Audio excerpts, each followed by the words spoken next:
നമ്മളെ give അവേയുടെ video എത്തി കേട്ടോ. ഇന്ന് ഞാൻ കാണിക്കാൻ പോകുന്ന ഗീവ് അവേയിൽ നൽകുന്ന ഗിഫ്റ്റ് മുഴുവനാണ്. ആദ്യം തന്നെ ഈ ഒരു ഹെയർ ബാൻഡ് ഉണ്ട് കേട്ടോ.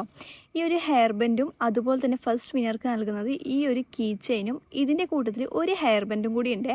അതിൻ്റെ വീഡിയോ ഞാൻ ഓൾറെഡി ചെയ്തിട്ടുണ്ട്. അപ്പോൾ ഞാൻ അതൊന്ന് ജസ്റ്റ് ടാഗ് ചെയ്ത് കൊടുത്തേക്കാം, കാണാത്തവർ കാണണേ.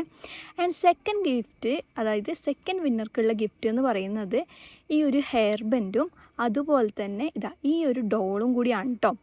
പിന്നെ നമ്മുടെ ഗീവ് അവേയിൽ എങ്ങനെ ജോയിൻ ചെയ്യാമെന്ന് വിചാരിച്ച് നമ്മുടെ ചാനൽ ജസ്റ്റ് ഒന്ന് സബ്സ്ക്രൈബ് ചെയ്തിട്ടുണ്ടാവണം. അതുപോലെ തന്നെ ഈ വീഡിയോൻ്റെ താഴെ എന്തെങ്കിലുമൊക്കെ കമൻറ്റ് ഇടണം കേട്ടോ. സബ്സ്ക്രൈബ് മസ്റ്റായിട്ട് ചെയ്യണേ. പിന്നെ ഞാൻ അത്ര വലിയ ഒരു പ്രൊഫഷണലായിട്ട് ക്രോഷ്യ ചെയ്യുന്ന ആളൊന്നും അല്ല കേട്ടോ. പക്ഷേ ഞാൻ വീഡിയോ ഇട്ടപ്പോൾ എന്നെ ഒരുപാട് പേര് സപ്പോർട്ട് ചെയ്തിട്ടുണ്ട്. അപ്പോൾ നിങ്ങൾക്ക് എൻ്റെ ഈ ചെറിയ ഗിഫ്റ്റ് നൽകണം തോന്നിയതുകൊണ്ടാണ് ഞാൻ ഈ ഗീവ് അവേ നൽകുന്നത്. അപ്പോൾ എല്ലാവരും വേഗം പോയി പാർട്ടിസിപ്പേറ്റ് ചെയ്തോ. എല്ലാവർക്കും ഓൾ ദി ബെസ്റ്റ്. അതുപോലെ വിന്നറിനെ നമ്മൾ സെലക്ട് ചെയ്യുന്നത് ഈ വരുന്ന 26-ാം തീയതിയാണ്. അപ്പോൾ എല്ലാവരും വെയിറ്റ് ചെയ്യുക. താങ്ക്